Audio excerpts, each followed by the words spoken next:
All right, cool. So as we go through this presentation, you guys, if you have any questions, definitely drop a comment in the live if you're watching on Facebook, or Regina, Serena, whoever.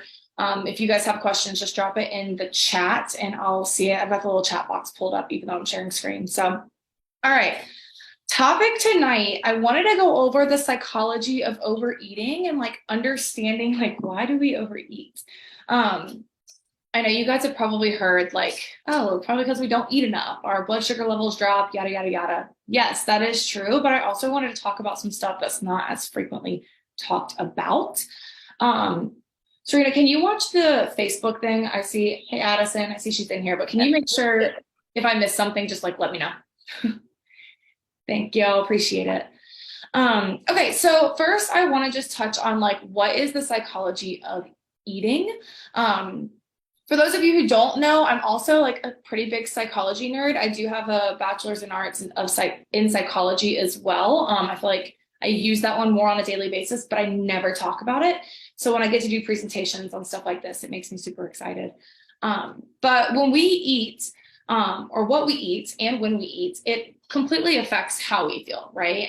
Food should make us feel really good. Like it tastes great, it nourishes our body. But if you eat too little or too much, your health and the quality of life can be affected by this, right? So this can result in negative, I'll let Christina in here for a minute. Here we go. This can result in like negative feelings towards food, as many of us, I know myself, I can completely relate to that, but many of us have experienced with our negative relationships with foods. So by learning how to make healthier and more mindful choices, you may be able to manage those like compulsive eating, binging needs. Hi, Krista. Hey, Krista. So you might be able to manage those compulsive eating, binging, and then eventually leading to weight gain, right? So by taking charge of your appetite, you may also be able to gain a feeling of like calm, high energy levels, alertness even from your food, all of these things that we are striving as we have you guys on certain macros. We want you feeling good off of it. So there are many benefits to changing like the deep-rooted unhealthy habits that we might have when it comes to food, right? Not only just like alertness and energy levels, but just an overall more positive relationship with food to where you don't get crazy stressed out when you think about a meal or what food's going to come next or what food's not going to come next. It doesn't consume your thoughts. I know personally, and I'm not going to ask for a hand raise, but I would raise my own hand for this question. But if you've ever felt like food just completely dictates your thoughts and you're like, where's my next meal coming from? What's it look like? You're constantly just thinking about it. We want to get that to where that's not the case. You can have better movement, better body image, and overall just, of course, improved actual like long-term health by managing these psychological effects around food, okay? So I want to kind of go on to the next one and just introduce overeating, okay? So overeating, like this slide says, can be caused by scarcity around food as well. This is whenever, I've talked about restricting. We're restricting our foods. This is where we see those blood sugar crashes, but also emotional eating, social situations, stress, lack of awareness of like your hunger cues. If this is something that you feel like you really struggle with knowing when you're hungry, when you're full, and what that actually means, let us know. We have some handouts that I can provide you for figuring that out. They're actually really, really detailed and cool because they'll ask you certain things of like how certain body parts are feeling throughout the day and like things that you wouldn't even think that are equating to hunger.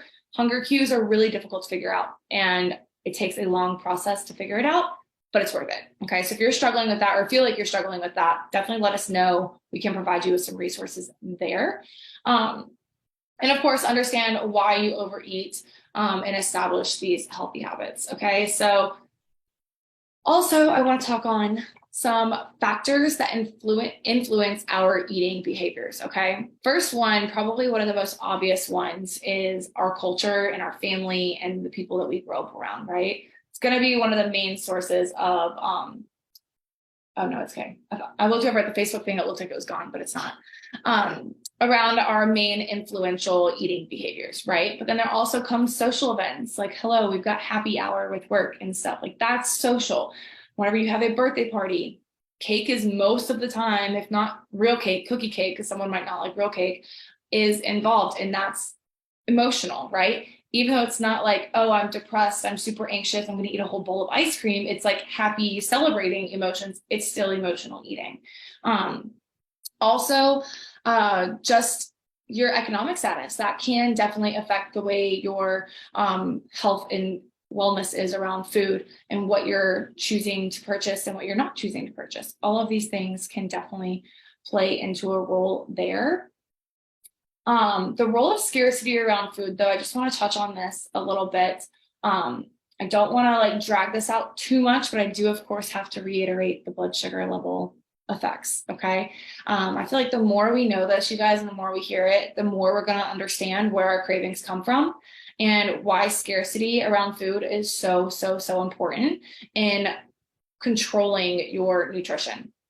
So as it says here, scarcity around food can trigger overeating. When you restrict yourself from certain foods, it can lead to intense craving and binging behaviors. Even if you don't have a binge eating disorder or anything like that, it can lead to binging behaviors. So an extreme overconsumption of food, right? So I'll just do my little hand things that I always do here to explain it to you guys. But your blood sugar levels or blood glucose levels, if you've heard it probably both ways, are constantly wanting to stay at a steady homeostasis route, right? Whenever we eat food, it spikes because, of course, carbohydrates are broken down into glucose in our body. It boosts our blood sugar levels and it goes up, right? As our body metabolizes that, it sinks lower and lower. Now, we can talk about this another day, but like managing blood sugar and stuff. But you most likely want to pair those carbohydrate foods with a protein, a fat, and a fiber source as well, because it's going to digest a lot slower. If you're only consuming straight carbohydrates, say you're eating a slice of white bread, that's it. It's going to go straight up and then it's going to digest really quickly, which can cause that sink. So I don't know if you guys have noticed, if you have, let me know, but I feel like almost everyone's experienced this. Say you eat pasta for lunch and then you eat pasta for lunch at noon and then around 2 o'clock, you're like falling asleep in your desk chair. Anyone else? Yeah. No, Chris is like, no, I've never experienced that. Okay. You're like one out of like a million. Most of the time, if you're pairing that pasta, if you've got some veggies in there, if you've got some like oil-based sauce and some protein, that most likely is going to help you from not feeling that way. But if you're just doing like straight pasta with minimal anything else and stuff, which a lot of times if you're doing leftovers, maybe it's just like buttered noodles, you know, like the easy, quick go-to, that's where you're going to see a lot of those crashes. I've definitely experienced that before by just throwing something together real fast, not really balancing it out. And then you're like, oh my gosh, I'm exhausted. And that is because your blood sugar has plummeted. Okay. So, what role does this play in weight management? Okay. Because this is what we all want to like kind of surround it around, right? But the psychology of food and the science of behavior pretty much. And there are like a lot of studies that I was actually reading on before I got on this call. But they study like how and why people do what they do, right? Like that's pretty much the basic of psychology, like how and why people are doing these things. So for people that are trying to manage their weight, AKA pretty much all of us right now, right? There's two different things that they look at: behavior and cognition or thinking, like their thought process around it, okay? So one, behavior is like the treatment involves identifying the person's eating pattern and finding ways to change the eating pattern. So essentially, think about it like that's what we're doing with your macros, tracking macros, watching what foods we're eating, changing macros based off of biofeedback. That's the behavior of what we're doing, right? And then the cognition or the thinking aspect of it is the therapy focuses on identifying different self-defeating thinking patterns and that contribute to weight management problems. You guys, this is Coach Serena's check-ins when she is really calling you out on some limiting beliefs, challenging your thought processes, and making sure that you are staying in the best mental capacity space during this program. Because if you don't have both that cognition and the behavior, it's going to plummet, right? You've got to have both pieces to the puzzle to make it work.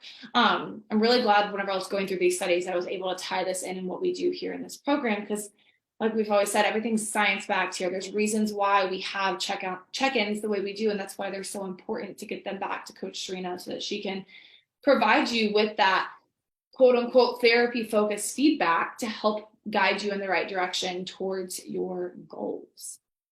Okay. So I want to go over a couple more here on my slides. Emotional eating, right? Okay.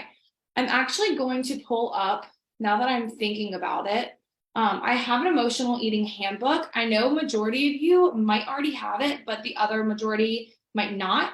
So I'm going to drop this in the, if I can get it pulled up, I'm going to drop it in the live chat here for this live. I don't know why I couldn't get that word out. This video, I'm going to drop it in the live chat here. But essentially, emotional eating can result from stress, boredom, anxiety, even happiness and excitement, and any type of emotion can lead to emotional eating depending on how you personally handle it mentally, right?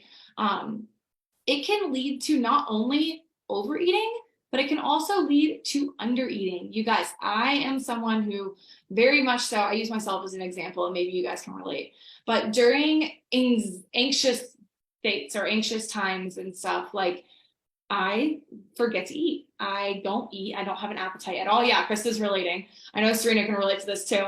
But I don't eat at all. So that is a form of emotional eating. So just to kind of give you an example of like my life recently, always using myself. Oh, I see a chat. Love her. Oh yeah, her check-ins. So recently with the wedding planning, making sure you guys are taken care of, also like finally getting furniture for our house and stuff. There's been a lot of stress. There's been a lot of anxious tendencies in my life recently. And so I've had to overcompensate for my own mental health and set reminders on my phone and actually check in with myself to make sure that I'm fueling myself properly. Because if not, you guys, it is so easy to neglect yourself during those high and low emotional states. So just keep that in mind, that not always when you're having emotional eating, it's not always a negative emotion tied to it. I feel like that's, of course, the most talked about because you think, oh, we're going through a breakup, I'm going to grab a tub of ice cream and we're going to sit and binge watch Dear John and eat ice cream, whatever it may be, right? So now I kind of want to watch that movie, but I'm finding it right now to give this to you guys because it does go over the different aspects of positive and negative emotions and stuff like that. And the big thing here too with emotional eating is learn how you handle it because everyone is different, right? Like the way I handle anxiety is going to be very different than Serena. The way Serena handles anxiety is very different than Regina, and so on and so on. So learn how you handle it and then make an action plan for yourself. And you guys, myself and Serena, well, we would love to help you work through that because it's not easy to create action plans and it helps when you have an outside perspective. So we can definitely create an action plan. Like, you know, your tendencies at this point, right? Like most of us are at least in like our late 20s to 50s age. And so just really hone in and think about what do I do and be honest with yourself. That's a big thing too. Be honest with yourself. All right, next, absolutely, if this is something, okay, yeah, Serena said, absolutely, if this is something you're wanting to do, please let her know, okay? Stress and overeating. Okay, of course, this is another form of emotional eating, right? But stress can lead to overeating specifically. It can trigger a release of cortisol, right? We talk about cortisol all the time, probably our favorite hormone to talk about, right? But by increasing cortisol, aka your stress hormone, with other stress levels, it can increase your appetite because higher levels of cortisol increase appetite. So most of the time when you're experiencing stress, your cortisol might spike and you might find yourself snacking on anything and everything mindlessly, right? But scarcity around food can also lead to this overconsumption as well. If you guys remember the training that I did on metabolic adaptation, this explains why and how restricting food relates to all of these hormones that will stimulate appetite, such as leptin and ghrelin and GLP-1 and all of those things. If you haven't yet seen that, let us know. We'll go tag you in the training for that one because that was a really good one that I think everyone should watch. All right. Okay, I also want to touch on this very, very quickly. The effects of food marketing. You guys, they target us in the stores. All right, especially if you have little ones. They target the little ones specifically because it's all eye level with like the colorful cartoon character looking things, the rainbows, the pretty things for the kids. The marketing, they're targeting us, okay? They create an artificial sense of scarcity around food as well. They make it almost like, oh, get it while it's hot. Like think about the Krispy Kreme donuts, the hot sign, right? They create scarcity around that hot sign because it's not always on. So people think, oh, if the hot side's not on, it's not good donuts. So whenever they do see it on, they're like, oh, I've got to go get these donuts right now because they might not be hot later. I might not get it again for a few weeks. And so scarcities are created around marketing a ton. It can also lead to just mindless eating and overconsumption, especially, I don't know the exact chemicals and stuff that are in it, but Doritos, I know we've all heard it about them. They have a chemical in it that creates the same kind of brain waves as like cocaine addiction. And so food is, yeah, Krista looks like that was the first time you've heard that. It does. They've done testing on, oh yeah, it's the beetle thing. I forget, it's like a red beetle or something like that. But they've done studies where they attach brain waves to people's head who are high on cocaine and eating Doritos, and the same part of the brain lights up. So they're not dumb. They know what they're doing when it comes to the marketing, the science side of all of these highly processed foods, okay? And that makes sense as to why they're so hard to put down, right? It can also affect our food choices and being led to unhealthy eating habits. Like I said, they're targeting you in the grocery store. They're putting the more highly marketed things eye level at the grocery store for not only us, but also the kiddos.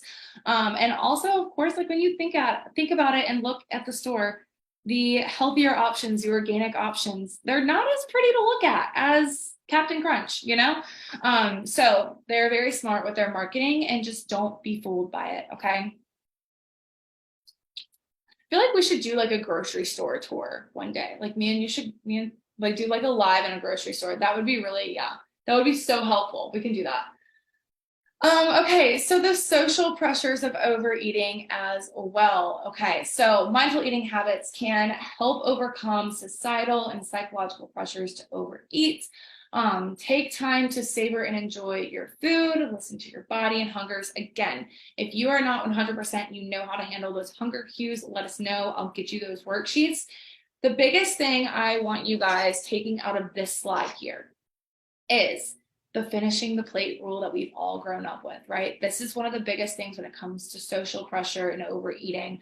We had just grown up with a generation that raised us that was like, eat all of your broccoli, or you have to eat 3 more pieces of broccoli before you can leave the table, whatever it be, even if you are already full, right? This innately reverses the mindful eater or intuitive eater in our bodies that we were born with, okay? And so being in social settings and feeling like, oh, they're ordering dessert, so I need to order a dessert. They're ordering a drink, so I need to order a drink, or vice versa. It can also be the opposite. They're not getting a cheeseburger and fries, they're getting a salad. Okay, I have to get a salad. So it goes both ways of the social pressures for overeating and undereating. So yes, while this presentation specifically is on overeating, I also want you guys thinking about it in the other switch of things of comparison. It's pretty much like the big part of this. Comparing yourself to what other people are doing in that social setting, wherever you are, restaurant, bar, coworker setting, whatever it may be. But really, the best way that I can help guide you or try to help guide you into making better decisions in these settings is try to be super mindful, eat slow, taste your food, chew it, have conversation with people to where you are eating slower. If you're just scarfing food down really quickly and going and hanging out with people, you're most likely going to overeat because it takes 30 minutes for your stomach to tell your brain, hey, I'm full. So I know I talked about it before, but stop at that 7 out of 10 scale, okay? If you're on like a 1 to 10 scale of hunger, stop at that 7, because most likely 30 minutes later, you're going to feel it at 10. But if you stop at a 10, you're going to be at like a 13 or 14 about 30 minutes later, and that's when we get really uncomfortable, Okay. So be super mindful, chew your food, savor it, enjoy the process of it. Think about, if you haven't been to Europe, you've probably seen it on like movies or at least heard of it somehow, but the Europeans really dine in like a social setting, but they like take their time, eat slow. Like their dining experience is like 4 to 5 hours long. It's like really like kind of ridiculous in our eyes, but they enjoy the process of it. I'm thinking Italy specifically, but think about it almost in that aspects. Now, if you are eating alone too, you can also have social pressures, aka scrolling on your phone while you're shoveling food in your mouth. Okay. It's not actually being in the presence of other people, but it is taking you away from being mindful with your food. So if you do have the opportunity to just like sit there and be present with your food, I know that sounds super corny, but be present with your food and just be super mindful and eat slow and enjoy it. If you're sitting with a friend or a spouse or a family member or something along those lines, talk, have conversation, get off your phone, stop being mindless around it, because you're way less likely to overeat. Because when you're not thinking about it and you're just eating, you're going to eat way past fullness, right? So try to put electronic devices down, even get away from the TV if possible. I know sometimes that we have families that just have habits like that. Maybe just start setting a boundary for yourself. That can also be like your you time, you know, if you don't get a lot of you time. So yeah, that's my kind of tips on social pressure with overeating. There's a lot that can go into it. So I'm sure there's like a whole lot more that I can touch on, especially when it comes to you girls in like corporate world and things like that, with like a lot more events going on. My biggest thing is just ask yourself truly, what do I need right now, and honor it, and give yourself what you truly need, how hard it may be. It's not going to be perfect at first. Just work towards honoring what you truly need and what you know you need. All right. Okay, so some conclusions and tips for avoiding overeating. I want to go through some like treatments that have had studies on that we've even seen work with clients for overeating, and then also like cognitive behavior type stuff. So cognitive behavior treatments is first and foremost like one of the most impactful, helpful approaches to overeating. The first thing is, I want you guys to ask yourself, like, am I ready to change this like bad habit, quote unquote, to say? Okay. I say that lightly, bad habit. But am I ready for this to change? Because until you know, like, hey, I'm acknowledging that this is something I struggle with, and this is something that I need to change to reach my goals, nothing's ever going to change. Okay. Most of you here listening to this right now or watching the rerun have made this decision, because hello, you're here with us and we have you, and we're going to take care of you with this. But most of you have made this decision. Some of you maybe not, when it comes to this specific topic, you know. The next one is going to be learning how to self-monitor. So self-monitoring helps you become more aware of any trigger. If you guys have listened to the episode, oh, Serena, help me out. What episode was it that was it food triggers? Was it a topic fully on food triggers? We did do a food trigger episode, yeah. Yeah, okay. So it was on food triggers and how I went over how to kind of figure out what triggers you, what doesn't, what makes you feel a certain way. If you haven't listened to that, go listen to it. It'll help you learn a lot more about this self-monitoring technique. But in short, becoming more aware of what triggers you, when you eat it, where you eat it, things like that, because places can also, like certain restaurants can trigger you. I remember when I was deep in the middle of my eating disorder, I had certain restaurants that I just could not go to because it just automatically triggered a thought in my head that I was either going to go all or nothing. And so be mindful of those things. And if that's something you're struggling with, know that that's okay. Let's just learn how to avoid those triggers for right now until we know how we can confidently handle those triggers. Okay. Because having triggers and having things that come up, that's okay. That's human. That's normal. It's all about how we respond to those triggers and how we come out of it on the other end. Okay. It's the response that's the huge part for everything. Okay. All right. And then also focusing on stimulus regulation, such as like not eating in particular settings. Like I said, if you have a trigger in a particular setting, for an example for this, not just restaurants, it can even be in your house. If you find that at night you binge a lot or you overeat a lot, binge is a big term. That's a very specific thing. But if you do find yourself doing either or, and it's every night after you've showered and you get into bed and you turn on Netflix and then you decide, oh, I'm just going to grab a snack while I'm watching Netflix in bed. You're now associating every single time you get into your food. And when I say snack, it spirals from there. You get one thing, then you just keep going, keep going, keep going, and keep going. You're now associating your bed with food. So every time you get into your bed, you think, I need a snack. I need food. And then once you think that, it spirals, right? So learning this, it doesn't have to be your bed. It can be the couch. Maybe if you find that every time you get on the couch and you have a snack, it causes a trigger inside of you. Maybe you set a boundary with yourself. All right, we no longer eat on the couch. We eat at the bar or the kitchen counter or the dining room, wherever it may be. That's a more appropriate place for food. That's not going to trigger you in that way. And be really honest with yourself, you guys. And I say this out of the deepest love in my heart because I used to lie to myself about it all the time. And I know how easy it is to lie to yourself when you're in such a cycle of things. So be honest with yourself. And I know it's not easy, but you'll get there, right?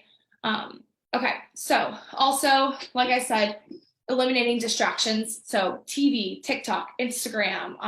What I honestly really like to do, and if you do, if you're like me and you have some ADHD and you just need noise kind of happening and you just can't sit in silence and eat. Also, if you eat with someone and they're chewing drives you absolutely nuts. I can't do it. It's caused many arguments between me and Nick sometimes, where I'm like, I'm going to kill you if you don't stop eating. So play music or play a podcast, something that can just like play that you're not having to like visually focus on, you know, just get some noise there in the background that you're not having to visually focus on, because that's something that you can just mindlessly listen to while still focusing on the flavor and the taste and the appearance of your food that you have. Okay. And then another thing going into the self-defeating thoughts and stuff. Okay. We have a really good podcast episode coming out this Wednesday that we talked about on our free training this morning, in the other Facebook page, but we did a interview with one of my business coaches and like success coaches.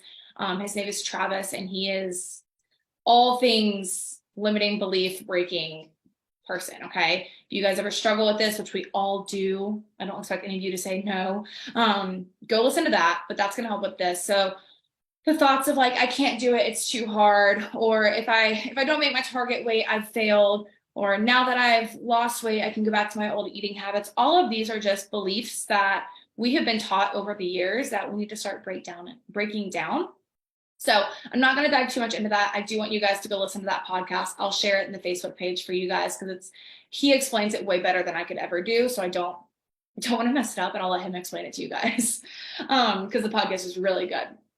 But some examples of like some self-coping statements that I came up with for you guys is, one, I realize that I'm overeating. I need to think about how I can stop this pattern of behavior. So one, acknowledging it, be like, hey, I'm doing this right now, and giving yourself grace to know like, that's okay that it's happening right now, but what can I do for in the future to stop this pattern? Okay. All right. The next one is, I need to understand what triggered this overeating, so I can create a plan to cope with it if I encounter this trigger again. Like I said, figuring out what those triggers are, but also creating that plan for what you're going to do. For me personally, what I used to do whenever I would get triggered by whatever it would be, I had so many triggers, but I would like go for a walk outside. I would just be like, okay, every time I feel the urge for this, or I would get triggered by this, I would just up and go for a walk, and get sunshine, fresh air, of course, if it like wasn't raining and stuff. But I would go for a walk, and that was always my game plan. Get out of the house, get away from it, just go walk. And then, am I really hungry, or is this just a craving? I will wait to see if the feeling passes. This one I want you guys to be very cautious with, because a lot of times, if you guys have struggled with binge eating disorder, you probably are familiar with this, but a lot of times you'll feel a sense of like hunger coming like after you just finished a meal. And sometimes a certain thing that you had in that meal could be a trigger for your binging. For me personally, rice used to always trigger me. I was not able to eat rice for a long time. I don't know why, but rice would always trigger me into wanting to binge. And so ask yourself if you just had a meal like in the past hour or two and you know like, oh, I should be full of this, think to yourself like, okay, am I really hungry, or is this just a trigger, or something's triggered me, am I just craving something, and can I go distract myself or do something until I see? And then maybe like 30 minutes 45 minutes later, if you're still like actually feeling hungry, okay, go get a snack. But your cognitive function and your thought process is going to help slow down that urge to binge because you're actually mentally processing what those feelings are. Okay. So just some tips to help not overeat. I'll run down through this list a little bit. I won't read all of them that I have, but one, don't skip meals, of course. Plan out your meals and snacks ahead of time. Like I told you guys, we say it all the time, plan out your macros. If you plan it, it's going to be so much easier for you to know exactly what you're having, when you're having it. And you're most likely going to fuel yourself enough. If you're eating your macros, you're fueling yourself enough to where you're not going to have those crazy cravings. Okay. Don't limit night eating, you guys. If you have, if you get home late from work, whatever it may be, and you feel like, oh, I can't have dinner now because it's already 9 o'clock or it's 10 o'clock, whatever it may be, it might be 11 o'clock, but you still know that you haven't eaten dinner, don't limit that. Your body does not shut off after 7 o'clock, 8 o'clock, whatever the stupid rule is. Your body still needs that fuel to function if you've not eaten that fuel throughout the day. Okay. Drink plenty of water. Of course, you guys are doing that. Exercise, exercise regularly, of course, but like I mentioned, getting outside and getting movement when you're bored instead of just chilling on the couch or watching Netflix in bed, whatever it may be, because that is gonna, with that emotional eating, remember boredom being an emotion that can cause us to overeat. Okay. I want to see, I have a long list. I don't want to go through like all 20 of these, but balancing foods for sure, making sure that you are getting well balanced foods. If you guys are hitting your macros, you're doing this. But also not only just balancing the foods, colors. Eat the rainbow, you guys. Get in your vitamins and minerals, all of those macronutrients, to get in all of those micronutrients to help with your energy levels and things like that. Also, along with that, sunlight, of course, that's going to come with the movement outside. All right. Then my last tip, of course, is always is food diary, which you guys are doing for us, which is amazing. So that is my rant on overeating. I hope this helped you guys in some way, shape, or form. Hope you could relate at some point. But my biggest takeaway that I want you guys to get out of this is that it's nothing you're doing wrong. It's not your willpower. It's not like, oh, I'm just a failure. It's your body and your mind and your mental health, and what your body actually needs is telling you something when you are having these intense cravings and stuff. And so let's work together as a team to work around those so that we can get you to the other end where these aren't happening as much. Or if they do happen still, you know how to handle it properly. Okay? Any questions?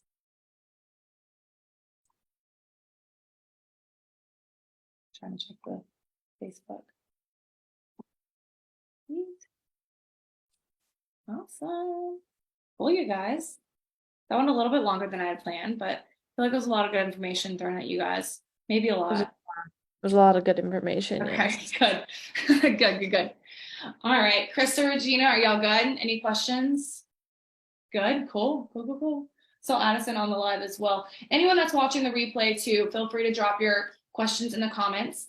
Once we pop off of this live, I will also drop that emotional eating handbook link so that you guys can snag that if you have not yet read through that. Very, very helpful if you struggle with any type of emotional eating. Remember, happy or sad.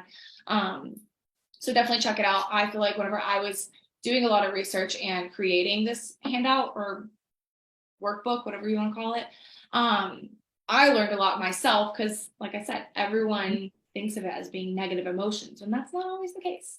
So yeah. All right, you guys. Well, thanks for joining me tonight. Like we said last time, group calls have switched to bi-weekly. We will be sending out the text reminder as well. Did you guys get the text reminder today? Yeah, cool, awesome. Trying to help you guys out with like remembering and the Zoom link and stuff. But yeah, we'll talk to you in a couple of weeks. And if any questions pop up about this after we get off, drop them in the Facebook page. Please. All right, y'all are free to go. Bye, Oh, ladies. good. Regina said the text reminder is helpful. Perfect. I love it. Love that. All right. Bye, you guys.